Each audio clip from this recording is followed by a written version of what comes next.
नमस्कार साथियों, स्वागत है आप सभी का प्रयागराज पीसीएस में। दोस्तों अभी आर ओ मेंस का एग्ज़ाम लगा हुआ है जो कि दिसंबर और जनवरी लास्ट और फरवरी में होना है। उसमें हिंदी का एक पेपर होना है जो कि सब्जेक्टिव होगा। इसके अलावा यूपी पीसीएस के मेंस में भी एक सामान्य हिंदी का पेपर होता है जिसके रिगार्डिंग लोगों के बीच में एक बहुत क्वेरी रहती है कि हिंदी का मेंस का पेपर कैसे लिखना होता है। जो स्टूडेंट हिंदी मीडियम के नहीं हैं उनके लिए और भी चैलेंज की बात होती है कि हिंदी में नंबर कैसे पाया जाए। तो मैं आपके सामने सौरभ सर की कॉपी लाया हूँ। इस कॉपी से हम सीखेंगे कि कैसे हिंदी में ज़्यादा से ज़्यादा स्कोर किया जा सकता है और अच्छे रैंक के साथ एग्ज़ाम को क्लियर किया जाए। सर ने 2023 में सर की 28th रैंक आई थी, ऑल इंडिया रैंक 28 आई थी यूपी पीसीएस के एग्ज़ाम में। और सौरभ सर की ये हिंदी की कॉपी है, ठीक है। ध्येय में सर ने ये टेस्ट लिखा हुआ था तो वहाँ से कॉपी मैंने पिक की है। आइए इनकी कॉपी सीखते हैं कि हिंदी को कैसे अटेम्प्ट करना है और एक्चुअल में हिंदी का पेपर कैसा दिखता है और कैसा आता है, ठीक है। तो चलिए हम रिव्यू शुरू करते हैं इस कॉपी का, आगे बढ़ते हैं। पहला प्रश्न जो होता है आप देख सकते हैं यहाँ पे, इसमें अगर आप देखें तो निम्नलिखित गद्यांश को ध्यानपूर्वक पढ़िए और नीचे लिखे हुए प्रश्नों को उत्तर दीजिए। तो पहला प्रश्न जो होता है वो गद्यांश का होता है, ठीक है। तो यहाँ आप देख सकते हैं कि पूरा गद्यांश दिया हुआ है। इस गद्यांश को आप पढ़ेंगे तो इसमें कुछ जो होता है, कुछ पार्ट अंडरलाइन होता है, जैसे आप ये देख पा रहे होंगे। इन अंडरलाइन पार्ट को बाद में व्याख्या करने के लिए भी प्रश्न में कहा गया होता है। तो ऐसे ही आगे हम देखेंगे कि क्या चीज़ कैसा इंस्ट्रक्शन है, उसी हिसाब से देखिए। अब आपके सामने तीन प्रश्न आते हैं, ठीक है। पहले वाले सेक्शन में 3 प्रश्न होते हैं। पहला 5 नंबर का, दूसरा 5 और तीसरा 20 नंबर का होता है, ठीक है। तो ये फ्रेमवर्क आप समझते जाइएगा कि कैसे प्रश्न आपको देखने को मिल रहा है। पहला 5, दूसरा 5 और तीसरा 20 मार्क्स का। जो पहला पार्ट है यानी क प्रश्न का, उसमें कह रहा है कि उपयुक्त गद्यांश का जो भावार्थ है वो अपने शब्दों में बता दीजिए, ठीक है। तो पहले प्रश्न का उत्तर देखिए, यहाँ पे क डाला। ऐसे आपको बिल्कुल क्लियर एग्जाम की कॉपी में लिखना है, ऐसे क डालना ताकि जो क्लियर दिखे, ठीक है। और गद्यांश का जो भावार्थ है कैसे लिखना है आप देखिए। यहाँ पे मैं आपको भी वही दिखाने की कोशिश कर रहा हूँ और इसको पढ़ के भी दिखाऊंगा कि देखिए उपयुक्त, ये वर्ड जो है ना आपके गलत नहीं होने चाहिए। ये चीज़ आपको ध्यान रखना है कि ग्रामर की मिस्टेक यहाँ पे हिंदी के पेपर में ना हो। तो उपर्युक्त गद्यांश में लेखक जो है संतुलित जीवन जीने की आवश्यकता का वर्णन करता है। इसके लिए आवश्यक है कि मनुष्य की उत्पादन और जीवन का स्तर ऊंचा उठाने के साथ साथ साहित्य और संगीत की रक्षा करे। मतलब जैसा पैसेज में ऊपर बात किया गया है उसी को यहाँ पे संक्षेप में करके बताना होता है। लेकिन यहाँ पे एक बात जो इम्पोर्टेंट ध्यान में रखनी होती है कि कोई भी पार्ट छूटने ना पाए पैसेज का। अगर आप पूरा व्याख्या कर रहे हैं तो हर एक सेक्शन के जो मूल बातें हैं इसके अंदर पूरा का पूरा भावार्थ के अंदर आपके सम्मिलित हो जाना चाहिए, ठीक है। तो पहला प्रश्न ये है। और जनरली इस 5 में से आपको 3.5 या 4 नंबर तक मिल जाते हैं अगर आपने शब्दों का चयन उचित किया है, आपके ग्रामर की गलतियां नहीं है तो 5 में से 3.5 4 नंबर मिल जाते हैं। दूसरा प्रश्न देखें ख नंबर पे, तो इसमें कहा है कि अवतरण में आए जो एक वर्ड है प्रयोजनातीत सत्य और महान उन्नायक धर्म का अर्थ स्पष्ट कीजिए, ठीक है। तो ये तो यहाँ पे थोड़ा टेस्ट में कॉम्प्लिकेटेड शब्द है लेकिन वहाँ एग्जाम में जो शब्द होते हैं बहुत ही ईजी होते हैं, ठीक है। तो दूसरा प्रश्न जैसे यहाँ पे ख है ना, इस पैसेज को पढ़ने तो वहाँ से अर्थ निकल जाता है अपने आप ही, तो इसकी आपको टेंशन की जरूरत नहीं है। जैसे देखिए प्रयोजनातीत सत्य मतलब यह जीवन का वो सत्य है जो मनुष्य के जीवन का लक्ष्य होना चाहिए, ठीक है। प्रयोजन उसका होना चाहिए। यह मनुष्य को जीवन के मतलब या अर्थ को बताता है तथा सत्य मनुष्य को संतुष्ट और जीवन को संतुलित बनाता है, ठीक है।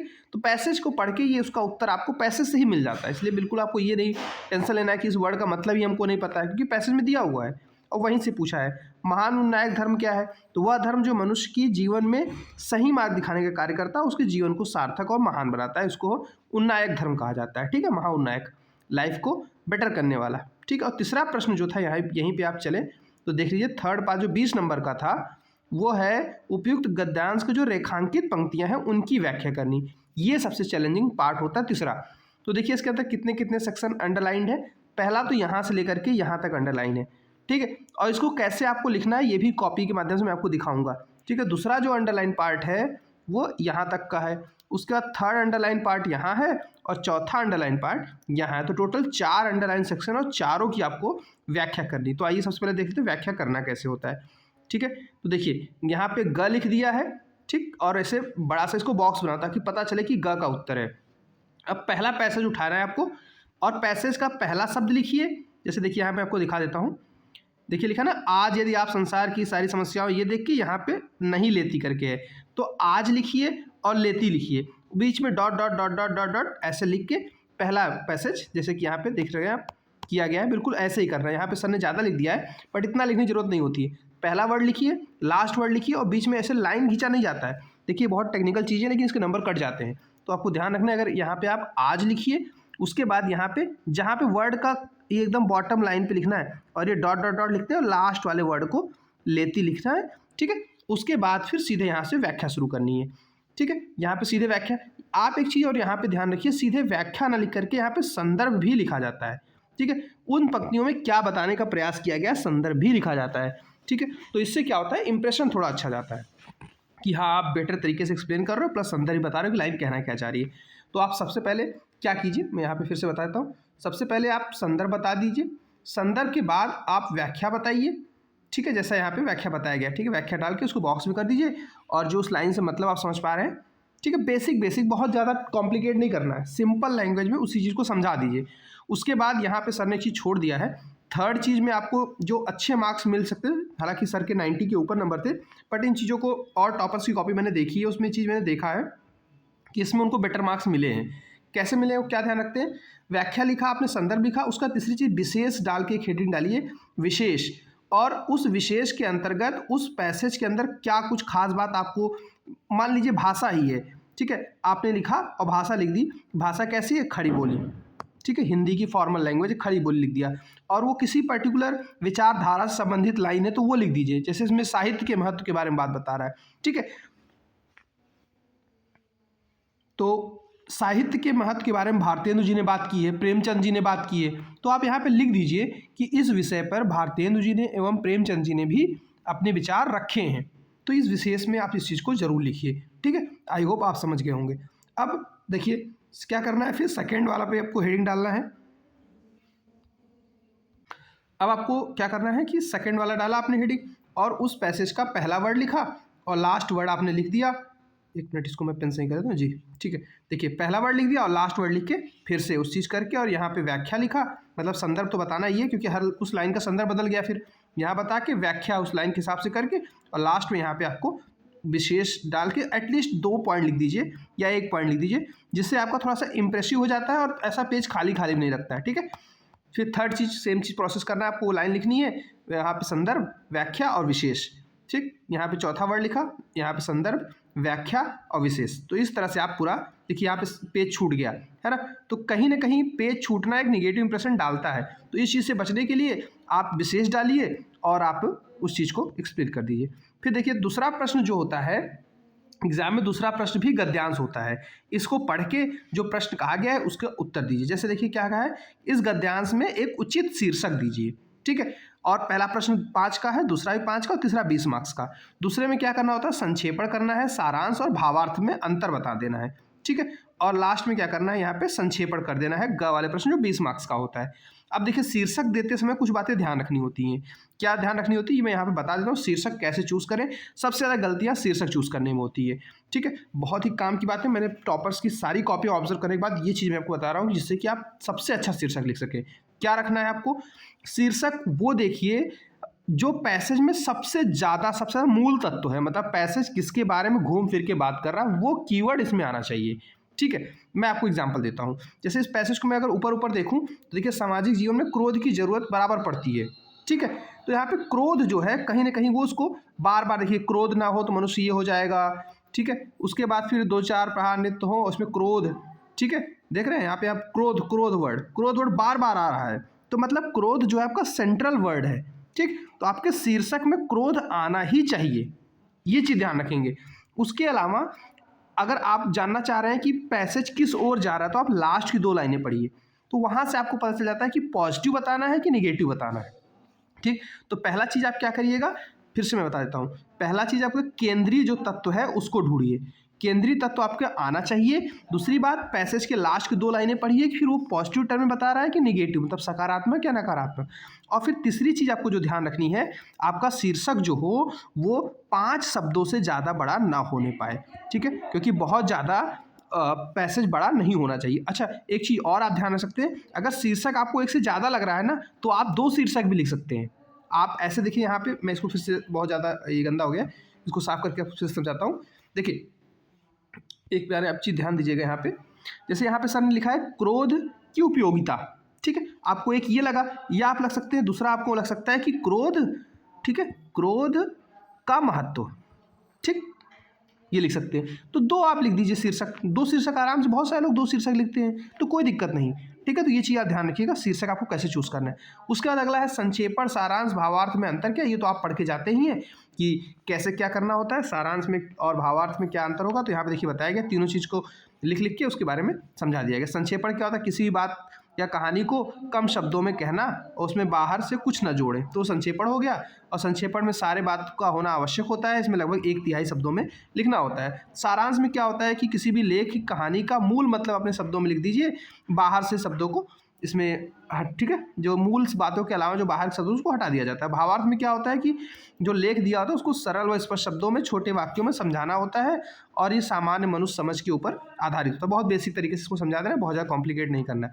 अब तीसरा संक्षेपण जो होता है, संक्षेपण में फिर आपको कुछ चीज़ें ध्यान रखनी है, बहुत इंपॉर्टेंट, जिसपे नंबर कट जाते हैं। क्या ध्यान रखना है, संक्षेपण तो सबसे पहले आप ग डालेंगे, संक्षेपण लिख के बॉक्स जरूर बनाइएगा, ब्लैक पेन से हेडिंग डालिएगा। हिंदी के पेपर में ध्यान रखिएगा, समय की कमी बिल्कुल नहीं होती है, समय आपका पर्याप्त होता है, इसलिए आप यहाँ पे ब्लैक स्केच भी लेके जाइएगा, और ब्लैक पेन ब्लू पेन का कॉम्बिनेशन अच्छे से यूज़ कीजिए, इसकी कॉपी बहुत सुंदर लगनी चाहिए, ठीक है। तो समय की कोई दिक्कत नहीं है, आप ब्लैक स्केच रखिएगा, इसको हेडिंग डालने के बाद इसको बॉक्स में अच्छे से बंद कर दीजिएगा। उसके बाद संक्षेपण में क्या करना होता है कि इस पूरे पैसेज को आपने जो पढ़ा है ना, जितने पहले तो सारे इसमें कितने शब्दों का इसको गिनना पड़ता है, ठीक है। क्यों गिनना पड़ता है, क्योंकि लास्ट में आप बॉक्स में यहाँ पे ये चीज़ लिखना पड़ता है कि आपने जो संक्षेपण किया कितने शब्दों में किया, तो ये करने से पहले आपको गिनना पड़ेगा ही। तो आप पढ़ते समय एक बार पढ़ जाइए, उसका दिन शब्दों को गिन लीजिए, क्योंकि समय आपका पर्याप्त होता है। आप क्या करेंगे, बैठ के वहाँ पे शब्दों को गिनिए। यहाँ पे गिनने के बाद मान लीजिए 150 शब्द हुए, ठीक, तो क्या हुआ कि इस जितने भी शब्द होते हैं उसके 1/3 में, मतलब उसको 3 से भाग दे दीजिए, जितने शब्द हैं उतने शब्दों में ही इसको छोटा करके समराइज करके लिख देना होता है, ठीक। जो जो बातें इसमें कही गई हैं उसको एक बार पढ़ लीजिए आप, और आपको समझ में आ जाएगा। और उन्हीं चीज़ों को बस कम शब्दों में, यानी कि यहाँ पे 150 शब्द हैं तो आपने 3 से भाग दिया, यानी 50 शब्द, तो लगभग 50 शब्दों में, 50 से कम हो जाए या 2-4 शब्द ज़्यादा हो जाए चलेगा, लेकिन कम ही रखिएगा, ठीक है। उतने में ही इस पैसेज को आप लिख दीजिएगा, तो इसी को बोलते हैं संक्षेपण, ठीक। आई होप समझ में आ गया होगा। और हाँ, सबसे इंपॉर्टेंट बात संक्षेपण में कि आप लास्ट जहाँ से आपका खत्म होना, तो यहाँ पे बॉक्स बना के शब्द संख्या लिख के, कि मतलब सॉरी, ये देखिए ऐसे बॉक्स बनाइएगा, वहाँ लिखिएगा कि शब्द संख्या जितना उसकी संख्या है, मान लीजिए 45 है, लिख के बॉक्स बना दी। मैं फिर से यहाँ पे साफ साफ लिख देता हूँ जिससे आपको कोई डाउट न रहे। देखिए ऐसे लिखिएगा शब्द, ठीक है, शब्द संख्या लिखने के बाद यहाँ ऐसे अंडरलाइन करके जितने भी शब्द, मान लीजिए 45 है, आपने 45 लिखा, बॉक्स बना दिया, और इसको ऐसे बड़े बॉक्स में कर दिया कि आपका संक्षेपण इतने शब्दों का है, और जो पैसेज आपने दिया था इसका 3 गुना रहा होगा, जाहिर सी बात है। तो ये चीज़ें हो गई, ठीक है। उसके बाद जो दूसरा सेक्शन आता है, अर्ध सरकारी पत्र, मतलब जो भी पत्र आ जाए, 2 प्रश्न आते हैं आपको, ठीक। तो आपको 10-10 मार्क्स के 2 रहते हैं। इसमें मैक्सिमम आपको कितने 6 मिल जाते हैं या 7 मिल जाते हैं, ठीक। तो आप मान लीजिए 6 मिला तो 12, 7 मिला तो 14, ठीक है। तो ये चीज़ें आपको पता होनी चाहिए। अब आगे देखते हैं। और इसमें अच्छा हाँ, जैसे एक चीज़ और इसमें ध्यान रखना होता है कि इसमें 2 तरह के प्रश्न आते हैं। पहला होता है कि डिफिनीशन पूछ लिया जाए किसे कहते हैं, और इसमें एक प्रारूप बना दीजिए। तो डिफिनीशन देखिए यहाँ पे है ना, डिफिनीशन आपको याद करना रहेगा, आपने अपना नोट्स बनाया होगा, तो वहाँ डिफिनीशन याद करके, और क्या विशेषताएं होती हैं, 7-8 पॉइंट में जो विशेषताएं होती हैं आपने नोट्स में लिखा होगा, उसको रट के जाइएगा। ये फिक्स होते हैं, 5-6 तरह के लेटर हैं, इनमें कुछ बहुत ज़्यादा करने की जरूरत नहीं है, तो टफ नहीं होता, बहुत ईजी होता है। और आपने उसका फॉर्मेट भी बना रखा होगा, तो फॉर्मेट के हिसाब से उसको लिख के प्रारूप जो है, ये देखिए यहाँ पे प्रारूप बनाया हुआ सर ने, तो ऐसे ही प्रारूप आप भी बना के रखे होंगे, और वहाँ पे जाके कॉपी पेस्ट मार देना, कुछ नहीं करना है, ठीक है। तो बहुत ही ईजी होता है ये चीज़, इसमें तो बस रेडी रहते हैं, 5 तरह के तरीके हैं, उसी में से आएगा। दूसरा क्या होता है, अंतर पूछने वाला प्रश्न आता है। जैसे परिपथ और अधिसूचना में अंतर आया, तो सबसे बढ़िया तरीका होता है नंबर पाने का बॉक्स बना के, मतलब ये टेबल बना के देना, ठीक है। तो आप भी अगर आपके प्रश्न में अंतर पूछा जाता है तो बिल्कुल ऐसे ही उत्तर दीजिएगा, ठीक है। उसके बाद फिर प्रारूप पूछा हुआ है, परिपथ का प्रारूप, तो देखिए यहाँ पे फिर से ये रेडीमेड होता है, आपके पास नोट्स होता है। हमने अपने टेलीग्राम चैनल पे ये जितने भी हिंदी के नोट्स हैं, मुहावरे हैं, सब डाल रखा है। अगर आप टेलीग्राम चैनल पे चाहते हैं तो उससे जुड़ के पीडीएफ डाउनलोड कर लीजिएगा। अदरवाइज उस पीडीएफ को तो मैं वीडियो में कवर कराया ही हूँ, आप प्लेलिस्ट से भी देख सकते हैं, ठीक है। और बाकी अगर आपको स्पेशली मुहावरे या फिर किसी हिंदी के किसी टॉपिक पे चाहिए वीडियो कि आपका वो सेक्शन कमज़ोर है या ग्रामर का कोई पर्टिकुलर सेक्शन कमज़ोर है, तो मैं उसको करवा दूंगा, PYQ उसको कंप्लीट करवा दूंगा, टॉपर की कॉपी और रिव्यू करवा दूंगा, जिससे आपकी हिंदी में एटलीस्ट 100+ मार्क्स तो आ ही जाए।